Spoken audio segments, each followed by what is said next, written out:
ॐ नमो भगवते वासुदेवाय। ॐ नमो भगवते वासुदेवाय। ॐ नमो भगवते वासुदेवाय। नारायणं नमस्कृत्य नरं चैव नरोत्तमं देवीं सरस्वतीं व्यासं ततो जायमुदीरये। नष्टप्रायेषु अभद्रेषु नित्यं भागवत सेवया भगवतीरुत्तमश्लोके भक्तिर्भवति नैष्टिकी।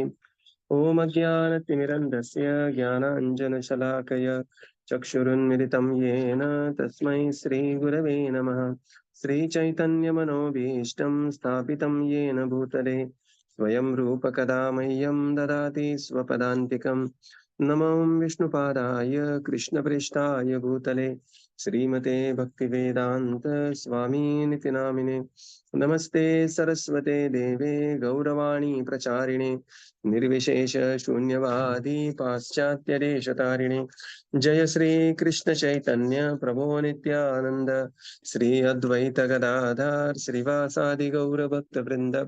हरे कृष्णा कृष्णा कृष्णा हरे हरे, हरे Ram Ram Ram Hare Hare. Hare Krishna. Reading from Śrīmad-Bhāgavatam. By His Divine Grace, A.C. Bhaktivedanta Swami Srila Prabhupada Ki Jai. We are reading from Canto 3, Chapter 22, The Marriage of Kardama Muni and Devahūti. So we are in the section where Svāyambhuva Manu is offering Devahūti in marriage. Of course, we do consent with Devahūti to Kardama Muni. Text 10. Yada tu bhavata shīla Shrutarupayo gunan Ashron Nāradat Esha Tvayasit Krita Nischaya. Translation.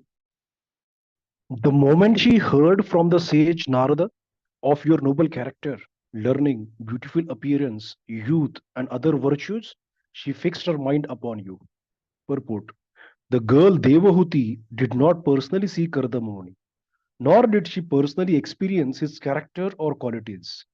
Since there was no social intercourse by which she could gain such understanding, but she heard about Kardama Muni. Hearing from an authority is a better experience than gaining personal understanding.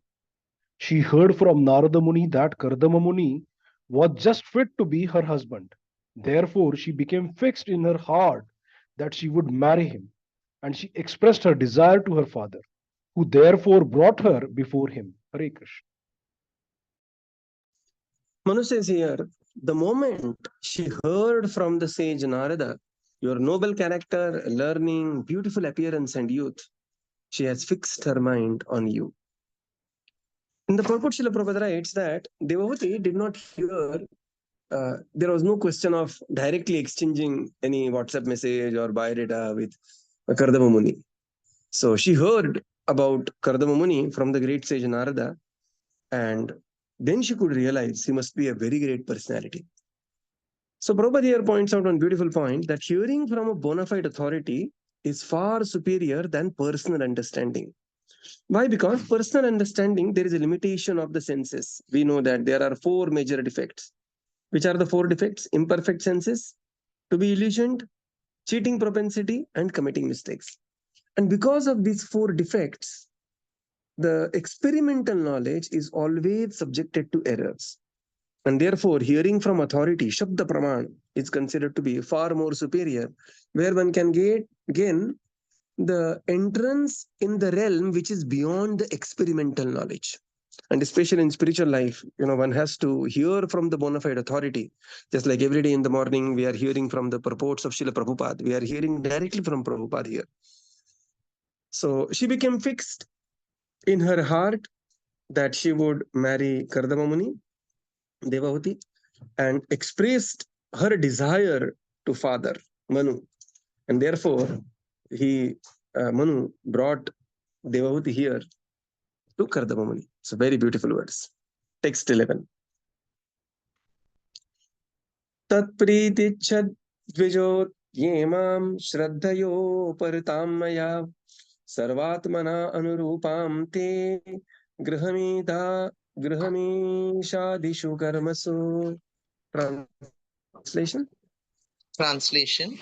Therefore, please accept her, O chief of the Brahmas, for I offer her with faith, and she is in every respect fit to be your wife and take charge of your household duties. Purport. The words Grahamadeshu Karmasu mean in household duties. Another word is also used here, Sarva Atmananu Rupam. The purport is that a wife should not only be equal to a husband in age, character, and qualities, but must be helpful to him in his household duties. The household duty of a man is not to satisfy his sense gratification, but to remain with the wife and children and at the same time attain advancement in spiritual life. One who does not do so is not a householder, but a Grahamedi. Two words are used in Sanskrit literature. One is Grahastha and the other is Grahamedi. The difference between Grahamedi and Grahastha is that Grahastha is also an ashram or spiritual order. But if one simply satisfies his senses as a householder, then he is a Grahamedi. For a Grahamedi, to accept a wife means to satisfy the senses, but for a Grahastha, a qualified wife is an assistant in every respect for advancement in spiritual activities. It is the duty of the wife to take charge of household affairs and not to compete with the husband. A wife is meant to help, but she cannot help her husband unless he is completely equal to her in age, character, and quality. Hare Krishna. Therefore, Manu says to Kardama, please accept her. I offer her with faith, and she is in every respect fit to be your wife and take charge of your household duties. In the purport, Srila Prabhupada explains that there are two important words, Grihamedeshu Karmasu and Sarvatmanatma Rupam. That means purport is that the wife would be equal, not should be equal just in the age, but also character and qualities, and must be helpful to him in the household duties. So this is very important. That because Grahastha Ashram, Prabhupada later explains that there is a difference between Grahastha and Grahamedi. Simply marrying, one doesn't become Grahastha, because Grahastha is one of the bona fide ashram. It is as bona fide and as pure as brahmachari ashram, sannyas ashram, and vanaprastha engagement. But still, grahastha, the previous purports, ashrama, the word ashrama comes, and Prabhupada writes elaborate purport that how grahastha ashram is at par with sannyas ashram, but sannyasis are given more respect for their practical renunciation, Prabhupada says there, right? So this is a bona fide ashram. Why? Because ashrama means the place where the Lord is in the center, and that's why you will see in the house of the devotee that in the house of the devotee, generally the deities will be in the center. What you put in the front room, the hall, is the center of your house.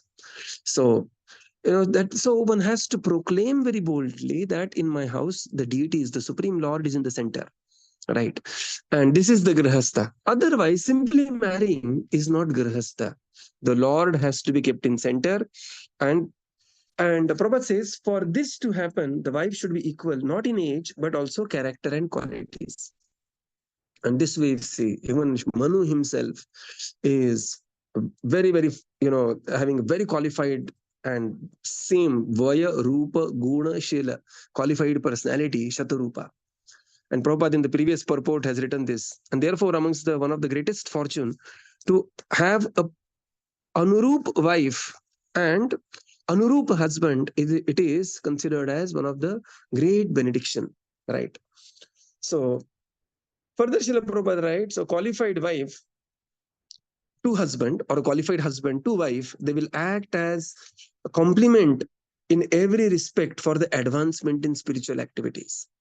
So, sometimes people have this idea that husband is a preacher and wife is very good in deity worship. It's fantastic complement to each other. Sometimes wife is a preacher and husband is very good in deity worship. Sometimes both of them are preacher. Then they will do a lot of preaching seva together. Sometimes both. This is their ratha, running on these two wheels, and the two wheels should be of same character and caliber. It is the duty of the wife to take charge of the household affairs and not to compete with the husband. It is very important, right? So it is not that one is competing with the husband, no, or husband is not competing with the wife. Sometimes when both are advancing, somebody is getting more mercy, and one should understand that husband and wife, they are one unit, and there is no competition between them. This generally happens when husband wife, they are in the same field. Then there is always a chance that materially, we have seen many times both are IT engineers or both, and then there is a chance that wife getting higher promotions, and the wife becomes very proud and puffed up.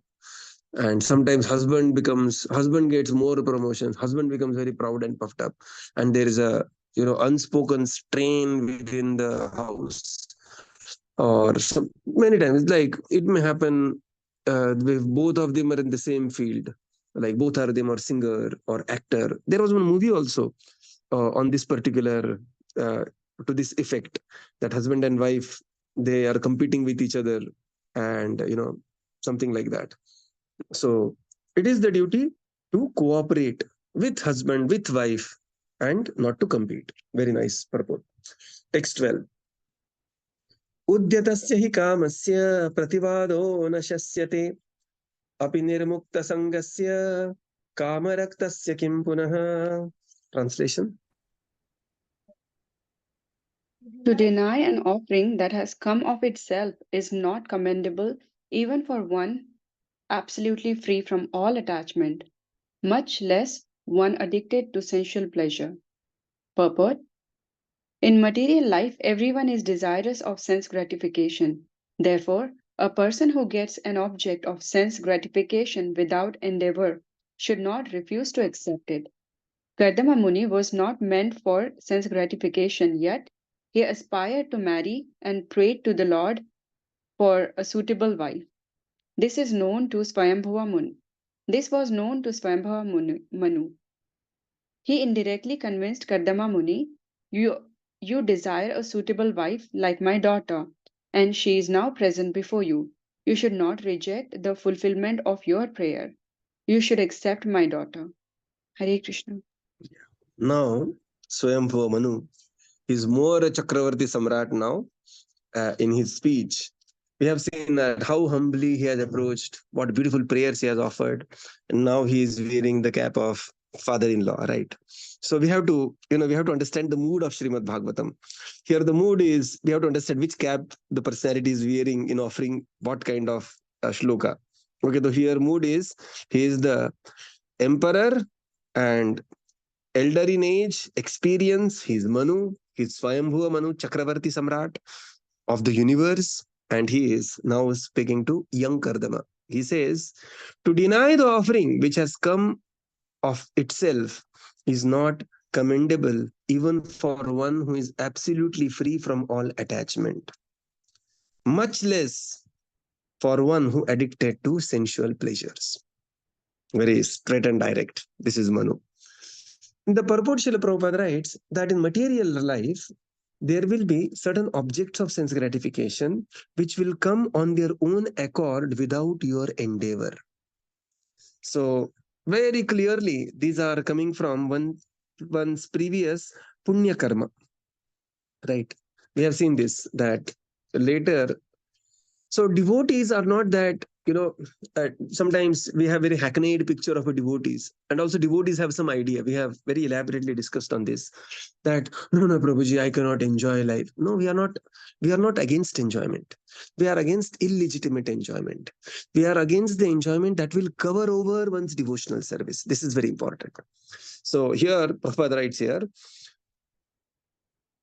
a person who gets an object of sense gratification without endeavor should not refuse to accept it.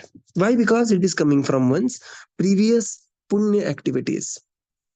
Bhogena punyam, kushalena papam. This is, this is a very powerful verse spoken by none other than Narasimhadev. We will be celebrating Narasimha Chaturdashi very soon. So Narasimhadev is speaking this to Prahlad Maharaj. Bhogena punyam, kushalena papam. It is not that by becoming a devotee, we are simply waiting for some misery and to get purified. One should not have such a hackneyed understanding of devotional service. Krishna wants you to be happy. Vishwam Purna Sukhayate, Vidhi Mahendradischa Kitayate. Only point Krishna says that don't endeavor excessively for the happiness. Just see, whatever is in your quota, be reasonably happy, give a lot of time to devotional life, but be happy also, right? So this is. And now Kardama Muni, it is not that he was just waiting for sense gratification, but he had a desire to enter Grihastha ashram. And he had prayed to the Supreme Lord for this desire, and this was known to Svāyambhuva Manu. How this is known to Svāyambhuva Manu? Svāyambhuva Manu is a king. He has many, the spies around. And he himself is a very advanced, elevated personality. So this was known to Svāyambhuva Manu, and therefore he is indirectly saying that, my dear Kardama, you are young, you are desiring a wife. I have a suitable daughter. She also likes you, and she is extremely qualified. She herself is Devahūti, and she is attracted to you. You prayed to the Supreme Lord. Supreme Lord had given you the benediction. This is the right setup. Simply go ahead. So this is how Svāyambhuva Manu is now instructing Kardama Muni. One can see how the rasa and the moods are changing in Śrīmad-Bhāgavatam, right? This is rasalayam. So one should relish Bhagavatam. Just see how the mood is changing. Now which had Svāyambhuva Manu is, a couple of verses back he was offering the prayer. He's saying that, my dear sir, Drishtomi Bhagwan Drishto. The text 6. Now text 12 he says that, please accept. This is good for you. And this is Manu. Text 13.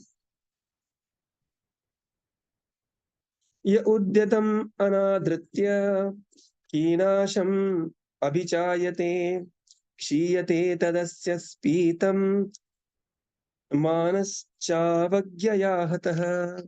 Translation. An offering that comes of its own accord, but later begs a boon from a miser, thus loses his widespread reputation and his pride. Voice is very low. His pride is humbled by the neglectful behavior of others. Purport. The general procedure of the Vedic marriage is that a father offers his daughter to suitable boy. That is a very respectable marriage. A boy should not go to the girl's father and ask for hand of his daughter in marriage. That is considered to be humbling one's respectful positions. Svāyambhuva Manu wanted to convince Kardama Muni, since he knew that the sage wanted to marry a suitable girl. I am offering just such a suitable wife. Do not reject the offer, or else, because you are in need of a wife, you will have to ask for such a wife from someone else who may behave with you so well. In that case, your position will be humbled. Another feature of this incident is that Svāyambhuva Manu was the emperor, but he went to offer his qualified daughter to a poor Brahman. Kardama Muni had no worldly possessions. He has a hermit living in the forest, but he was advanced in culture. Therefore, in offering one's daughter to a person, the culture and the quality are counted as prominent, not wealth or any other material considerations. Manu says, one who rejects an offering that comes on its own accord and later begs for a boon from a miser loses his widespread reputation.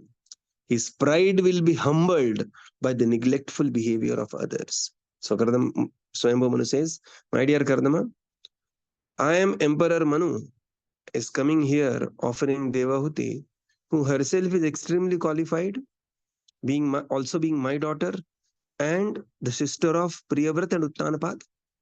Now this offering is coming to you on its own accord later, and you also have a desire to marry. And if you reject this offering, so later when you will go to somebody else, you will have to beg for a suitable girl in marriage. And that will be extremely humiliating to you. So a Jabardast sales pitch that is given by Svāyambhuva Manu. I mean, is in the purport Srila Prabhupada writes, the Vedic marriage is that the father offers the daughter in to the suitable boy. This is called as Kanya Dana. And it is girl's father who goes to the house of the boy, and this is will be happening. Otherwise, then there are different gradations of marriages. Okay, like, and Lord Krishna, to show his extreme compassion, one can say that when he was marrying Satya, I think Satya, right? And he actually went to, because he knew that Satya was a great devotee in love with Krishna, and then he personally went to the kingdom, and the father had kept that prana, that he has the suitable boy has to subdue these 7 bulls, powerful bulls. And there, Lord Krishna was clearly reluctant to do that. He was feeling that although, and Satya also it was a very awkward position. But still, the Lord did it as, very special mercy to, his would-be wife, and as a special gesture of love. So Prabhupada says here, another feature is that Svāyambhuva Manu was the emperor, and he went to a qualified, and he wanted to offer his qualified daughter to a poor Brahmana, right? So, who had no worldly possession. He was very advanced in culture, and therefore, in offering one's daughter to a person, culture and quality are important considerations, and not just wealth or other material considerations. Nowadays, marriage market, it was such a bad word to use it, marriage market. The first thing people will say, the first filter people put is CTC. And it has, become such a big concern everywhere, because, people just, if you filter by CTC, just put up a filter by CTC, then you are not marrying a person, you are marrying money basically. And money is chanchala. And chanchala means, there are a lot of problems in that. So one has to one cannot be like Svāyambhuva Manu, because your daughter may not be like Devahūti, or the person whom she is going to get married may not be like Kardama. But at the same time, these considerations are very, very important. And therefore, one very amazing way of setting up a marriage is matching the kundali, right? One has to match the kundali, and one has to see, generally it is that the same reputation, both the families are almost of the same reputation, as close culturally, as close qualitatively, quantitatively to each other, then that is a very good match, right? So Manu here, so this is the case of Satya Yuga, and the considerations are completely different. Later, Kardama Muni, he had such immense advancement in spiritual life simply by his thought process, simply by desiring manasa. He creates beautiful mansions, aerial, the city, which is able to travel everywhere. And the kind of opulence is being produced by Kardama. Later we'll see there is another similar story comes, which is Saubhari Muni, that the opulence of Saubhari Muni, that emperor of that time, Mandhata, he was also humbled by seeing the spiritual opulence of Saubhari, the opulence that is created. So this extreme is not possible in this age, but the consideration should be there. Not that one is, finding a suitable match by CTC calculation, but one has to see the culture, one has to see the quality of the house. Because the girl and boy, it is not the marriage of between two people. It is always the marriage of two families, or marriage of the two gotra. It is like that, right? So the two lineages are coming to close to each other. And therefore it is very important consideration. So again, please relish the moods in Śrīmad-Bhāgavatam, right? The different rasa that is being. So now here one can see Manu is, the way he is the greatest of the Kshatriya in his speech. Text 14. Aham tva shrunavam vidvan vivahartha samudyatam atastvam upakurvana prattam pratigruhanami. Translation. Svāyambhuva Manu continued, O wise man, I heard that you were prepared to marry. Please accept her hand which is being offered to you by me, since you have not taken a vow of perpetual celibacy. Purport. The principle of brahmacharya is celibacy. There are two kinds of brahmacharis. One is called Naishtika Brahmachari, which means one who takes a vow of celibacy for his whole life, whereas the other, the Upakurvana Brahmachari, is a brahmachari who takes the vow of celibacy up to a certain age. For example, he may take the vow to remain celibate up to 25 years of age. Then, with the permission of his spiritual master, he enters married life. Brahmacharya is student life, the beginning of life in the spiritual orders, and the principle of brahmacharya is celibacy. Only a household can indulge in sense gratification of sensual life, not a brahmachari. Svāyambhuva Manu requested Kardama Muni to accept his daughter, since Kardama had not taken the vow of Naishtika Brahmacharya. He was willing to marry, and the suitable daughter of a high royal family was presented. So Manu says, my dear Kardama, oh wise man. Why wise man? Oh wise man, take a wise decision. Right. So this is the indication there. Take a wise decision, my dear wise man, that I have heard that you are prepared to marry. You are celibate, but you have not taken the vow of perpetual, lifelong celibacy. And therefore, this offering has come to you. Please accept it. In the purport, Srila Prabhupada writes, the principle of brahmacharya is celibacy. So there are two kinds of brahmacharis. One is called as Naishtika Brahmachari, and another is called as Upakurvana Brahmachari. So Naishtika Brahmachari means one who has taken the vow of celibacy for their one's whole life. And Upakurvana Brahmachari means typically he will remain Brahmachari for 25 years in the Gurukul. And then with the permission of the spiritual master, one will marry and enter Grihastha Ashram. So that is called as Upakurvana Brahmachari. So whenever you see any Brahmachari getting married, right, sometimes, this happens in ISKCON, that Brahmachari getting married. So Brahmachari getting married is as natural as anything. So one should not feel, a great strain that, how this Brahmachari got married. He was in saffron and got married. So one don't be overly surprised by Brahmachari getting married, because they are just graduating to Grihastha Ashram. That's what the technical word is used. They're simply graduating to Grihastha Ashram.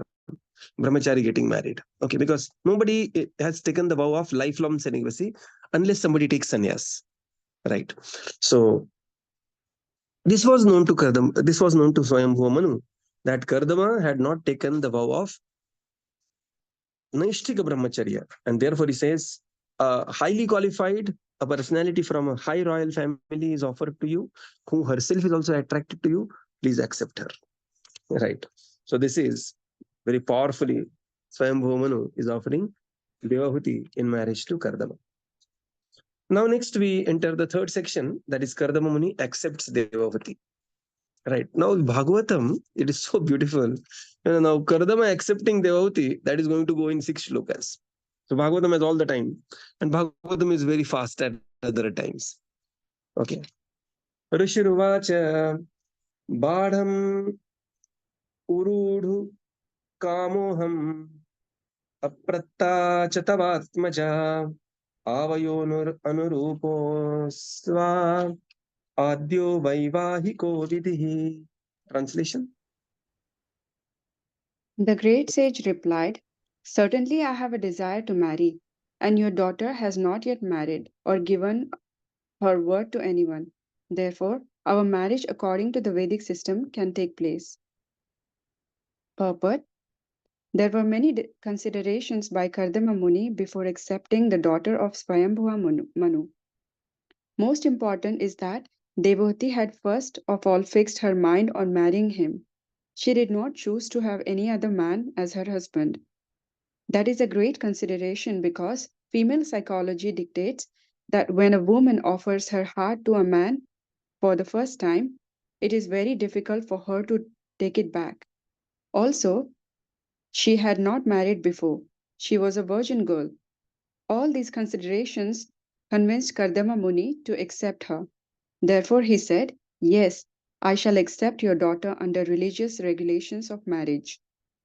There are different kinds of marriages, of which the first class marriage is held by inviting a suitable bridegroom for the daughter and giving her in charity, well dressed and well decorated with ornaments, along with a dowry according to the means of the father.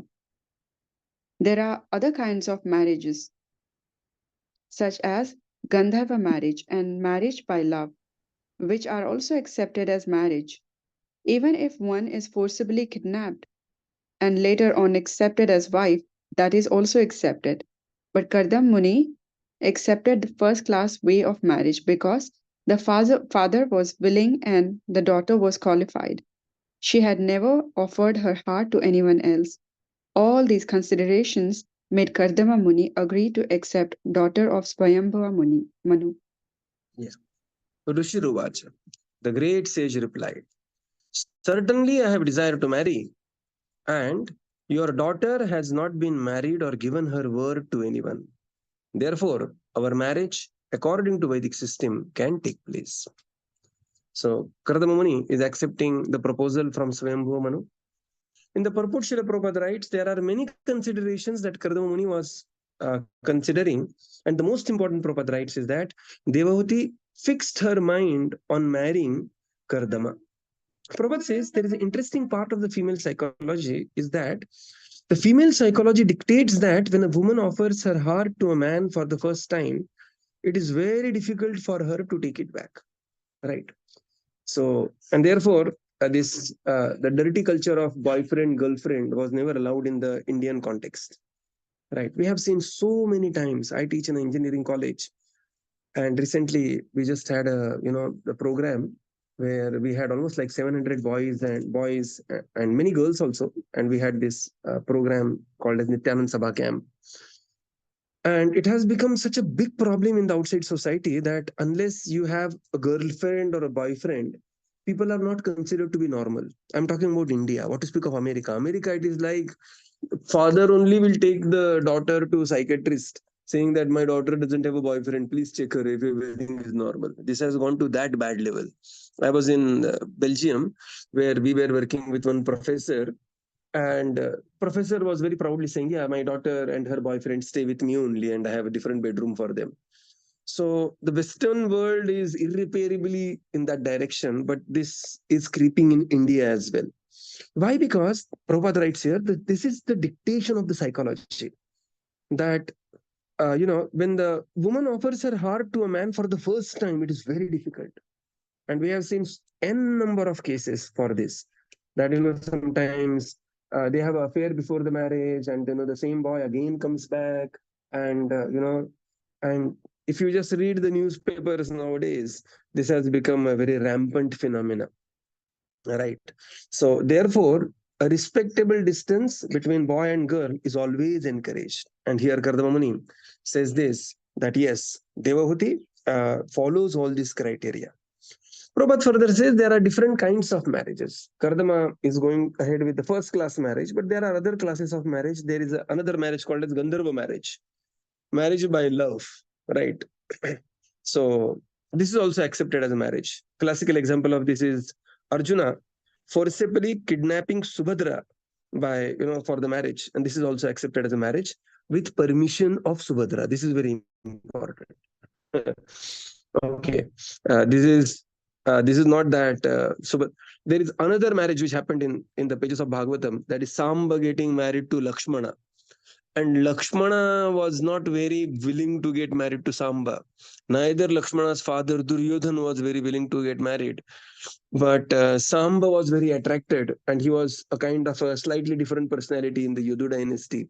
And he just forcibly, captured her. And she was a little bit of slightly willing, unwilling, that is, Achintya Bheda Bhed. But seeing the parakram of Samba, she became fan of Samba. She realized, oh, he's really a good man, because simultaneously he was fighting Duryodhan, Dushasan, Karna, Bhishma, and Drona. It was like parakram at par with Arjuna or parakram at par with Abhimanyu. And then she was in love with Samba. So that is also another type of marriage, Prabhupada writes here. So here, Kardama Muni is accepting hand of Devahūti. So we will conclude here and continue tomorrow. Srila Prabhupada ki jai, Jai. Gaura Bhakta Vrinda ki jai. Thank you, Jai. Prabhupada. Thank you, Thank you, everyone. Hare Krishna. Thank Hare you. Krishna. Hare Thank you. Krishna. Thank you, Prabhupada. Thank you, Prabhuji. Thank you, everyone. everyone. Hare Hare Krishna. Krishna. Thank you, Prabhuji. Hare Krishna.